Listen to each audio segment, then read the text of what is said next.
It's a max solenoid.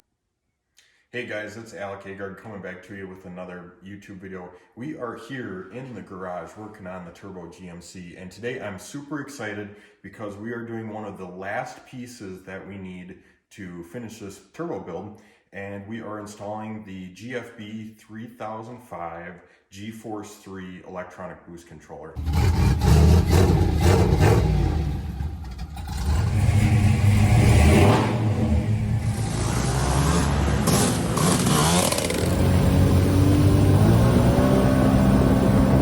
If you haven't seen before or haven't seen any of my videos yet, this is my 2005 GMC Sierra. It's an all-wheel drive, 78mm turbocharged 6-liter with a 4L80 behind it. This thing's going to be a little animal once we get it done. This electronic boost controller is going to help us control our boost. We're going to have a visible boost gauge in the truck without having gauges all over the A-pillar and all over the dash. It's programmable. It has 6 different settings. And it also has the ability to hook up an air-fuel ratio gauge to it.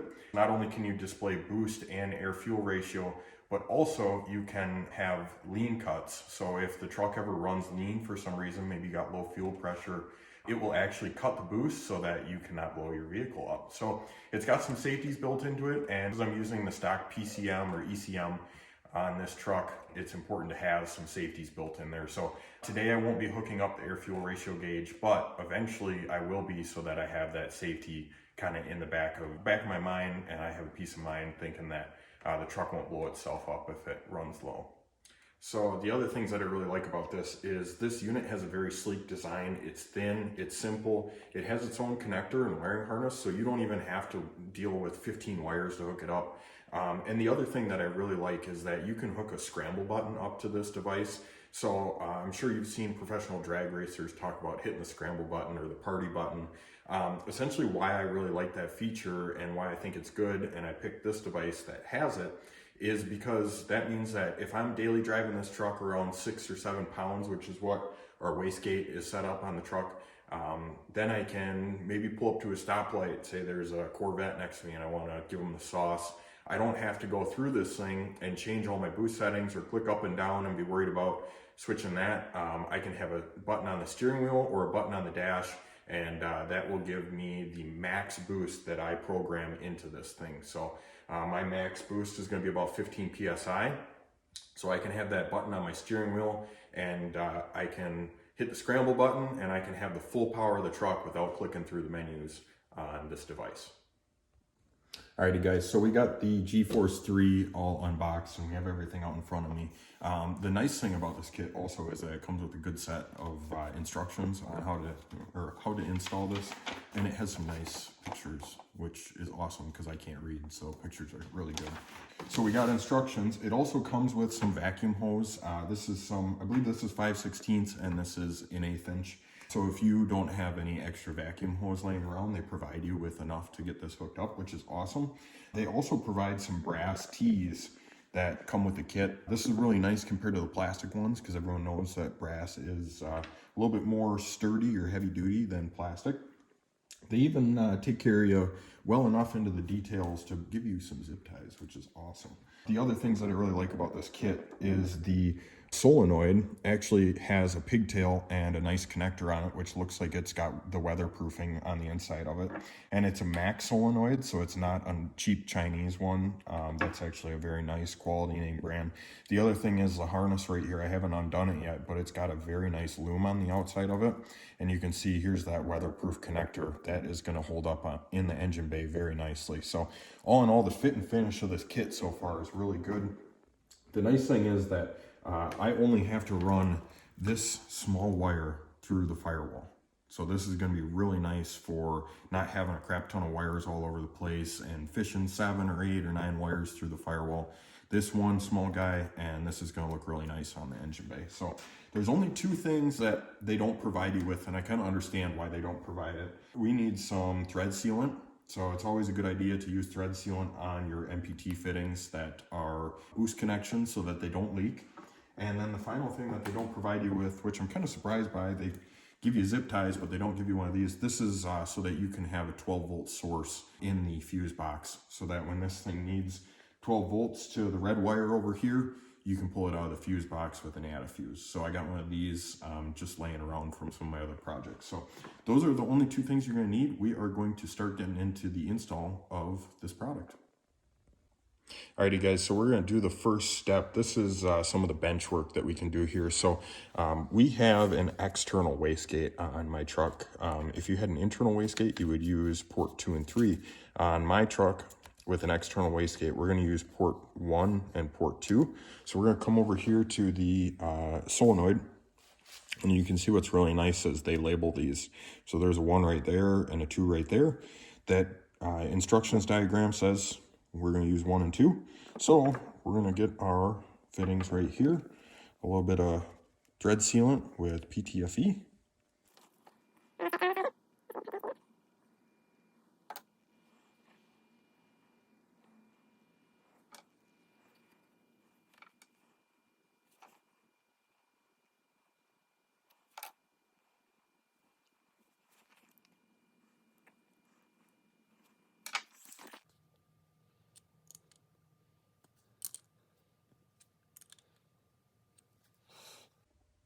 So we're at the top of the engine here, and according to the instructions, they are guessing that you have a vehicle that does not have a vacuum distribution block. I have a vacuum distribution block, so I'm just going to do this a tickle different to make it a little bit cleaner. So if you didn't have a vacuum distribution block, you would take this line that goes to the bottom of the wastegate, and you would use that T fitting somewhere in here to T in the solenoid. I'm going to run a separate line from my vacuum distribution block right here, which means I'm going to take out this plug. I'm going to add a barb, and we're going to run a separate hose to the top of the wastegate. So if you don't have a vacuum distribution block and you have an interest in adding one, it's super easy. You can see that it's super clean as well on top of the engine there. And I have a complete video on how to do one, and it is very cost effective as well. So check that video out if you don't have one. So if we were going to install this per the instruction manual, because we don't have a vacuum distribution block, and you do not need a vacuum distribution block to install this, I'd take this T, I would tee it into the line that goes to the bottom of the wastegate right here, and I would run one line from the top of this to this port on the solenoid, and then this line where my thumb is would go right here. And that's exactly how it would go. Like I said, because I have a vacuum distribution block, I'm just going to run a separate line from here to this and from this to here. It's just the exact same thing, just I'm not using this T fitting off of this line. So right now we're going to get started. I am going to take this plug out of my vacuum distribution block.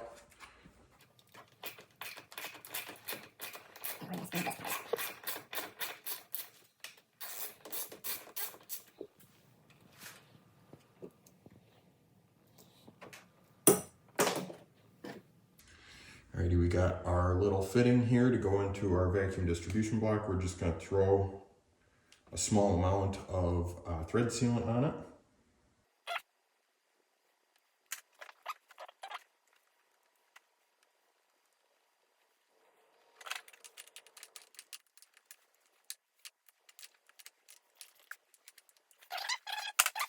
So we're going to get this guy plugged up now that we have our barb here. So like I said, our destination is starting here.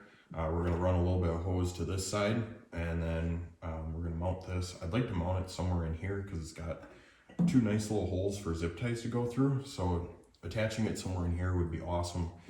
So kind of thinking something like this along these lines. And then from here, we're going to run right here. We have the solenoid, and it's connected to my vacuum distribution block with it's about 2 inches long, a little small stint of hose right there. And I plan on drilling a hole down through this plastic plate right here so that I can run the zip tie and have this mounted, kind of hard mounted to the actual plastic plate. I might end up drilling one more hole and mounting a zip tie around this way too, which I will show you when I get that done, because I don't want this thing flopping around. So now we're going to run the hose that they provided. It fits really well. It's the perfect size. I had some other hose. You can see kind of what I used here, over here, and it slides on. And if you seal it with a clamp, it would seal, but this stuff does fit.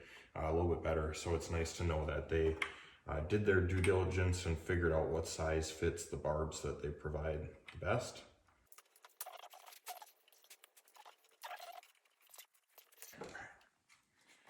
That. Grab some clampies. And then if that's mounted there, I'd like these lines to kind of get zip tied to each other. So right about there.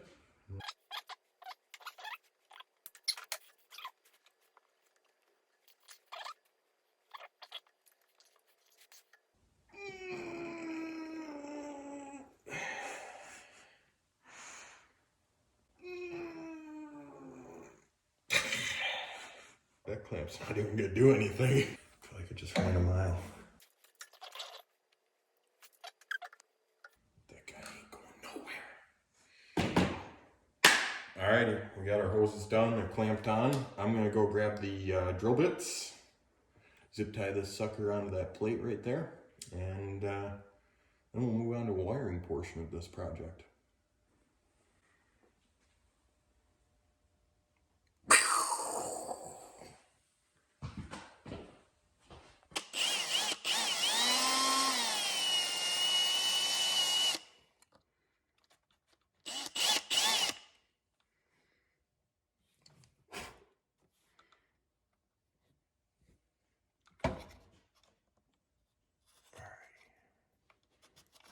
Got a little hole drilled there. I'm gonna drill one right about here-ish.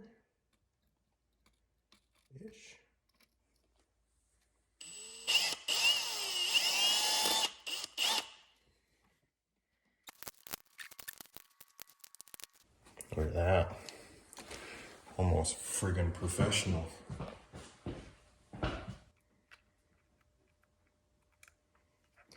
Good thing they provided me with the proper GFB branded zip ties.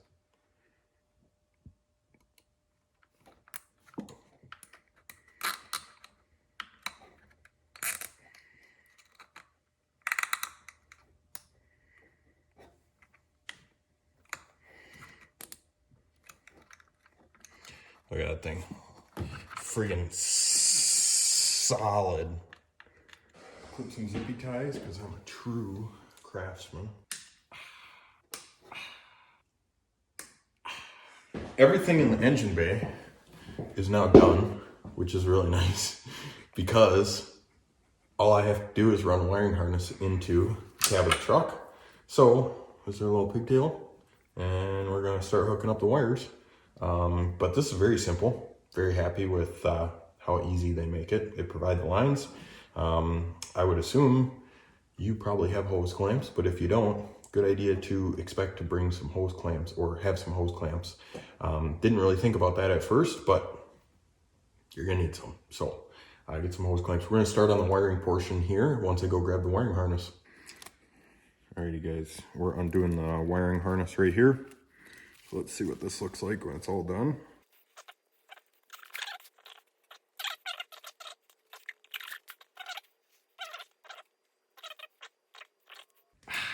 Look at that.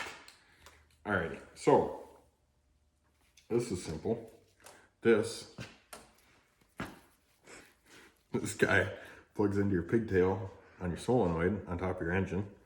Okay, run that into the cab, this end into the cab. Now, this is easy as pie. Red wire is power from that 12-volt source. Black is your ground. Blue is your trigger for your scramble button or your fun button or whatever the heck you want to call it. And yellow is for your air fuel ratio gauge for setting up the lean cut. So forgot in my infancy that I need a reference line for the boost controller on the inside. So I'm just going to tap into our line for our blow-off valve right here.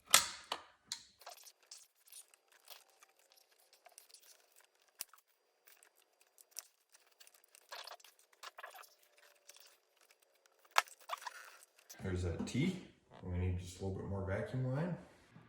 So I forgot to mention, but right here I grabbed one of my deburring bits and I used a hole in the firewall that was ran for some of the factory wiring, and it has a nice little rubber grommet around it. So what I did was I made like a half moon shape around the rubber grommet with the deburring bit, just open it up a little bit, and that allows me to run the really thin wiring harness that GFB uses for their boost controller, and also my boost reference line inside the cab so that the boost controller can work properly. We have the boost line that we teed in going into the cab now, and I am going to take their little wiring harness here and I'm going to shove that through the firewall on the cab, and we're going to hook this up. We're going to hook up a couple wires on the inside, and this install will be finished within about an hour and a half of starting it, so that's pretty good.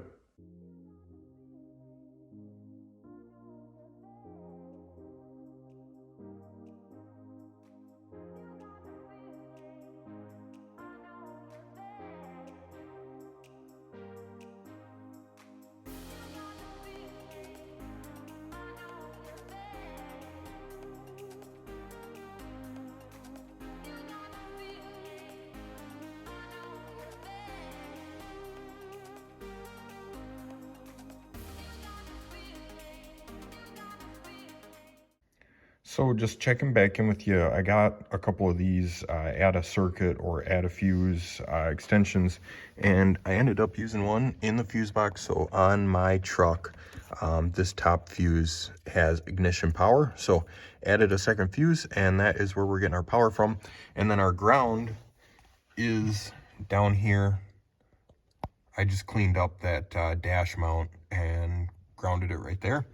You can just see barely underneath here we have our wiring back there running behind the brake pedal, and then right here we have our boost reference line that's coming in. On my truck, it's going above the body control module and coming over, and there it is right there. Now I haven't mounted it in its final destination, but it's going to go somewhere right in here. So I'm going to walk you through the settings next. Alrighty guys, we got the boost controller here in the truck and powered on. I'm going to walk you through the settings on this thing, and I'm definitely not an expert. And some of these settings you do have to drive the vehicle to kind of adjust them. So we're going to start off here. This is how it looks when first turn on the truck or the car. So the first thing to note is that you cannot go up. There's no up setting, so everything you do goes down. So right here you can see we are in P1, P2, P3, P4, 5, 6, and then the last one is your scramble. So we're at P1 right here, and the next thing we're going to do is hit settings because we need to set this up. So now we hit settings and we get into duty, and duty is basically how much boost the vehicle is going to make. So you don't set pressures in this.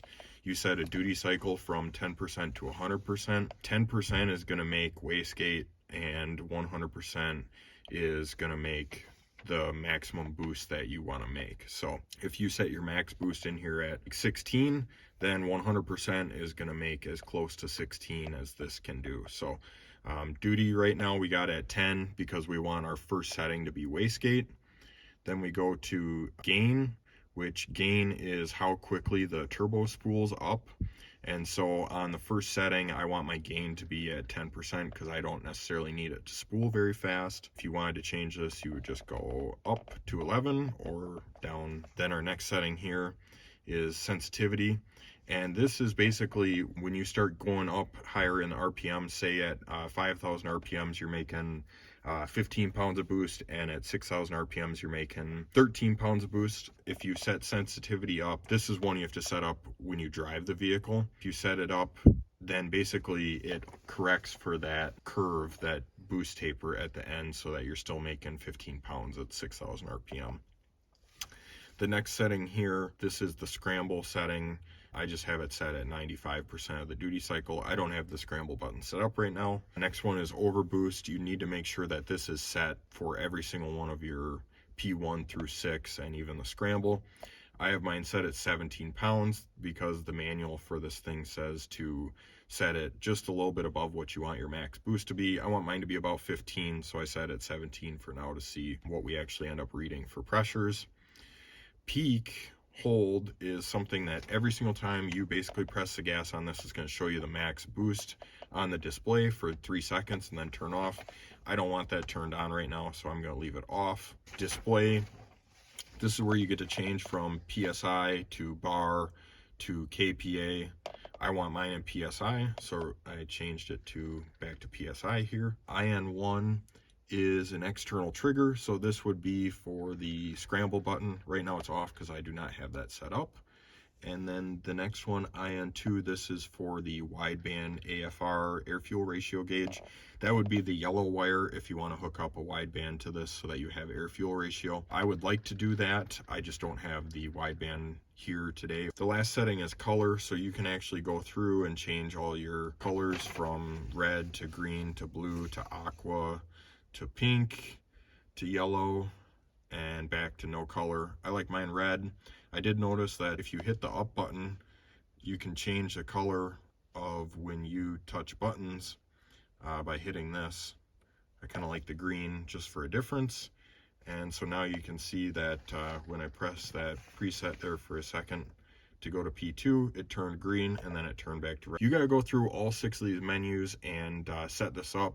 So if you just set P1 and then you think you're done and you go to P2 as you're driving this thing, all your settings are going to be wrong. So make sure you go through and set up all 6. So this is kind of what I'm looking at for just my settings so far. So you can see, you can take a little screenshot of this if you want to use my settings, but I didn't change sensitivity yet because it does tell you to go drive the vehicle and figure out if you have boost taper or not. If you don't have boost taper, you can set sensitivity to 0 because you don't need it. It's for like factory turbochargers that kind of fall off on the top end. That's what you can use sensitivity for. So use this to the best of your advantage. It's got a lot of good educational tips and how to set up your boost controller, but just make sure that you set P1 through P6 and your scramble. Don't just set P1 and think that you're done, because actually they let you have different overboost settings based on what P setting that you're on. So make sure you take your time to set this up correctly.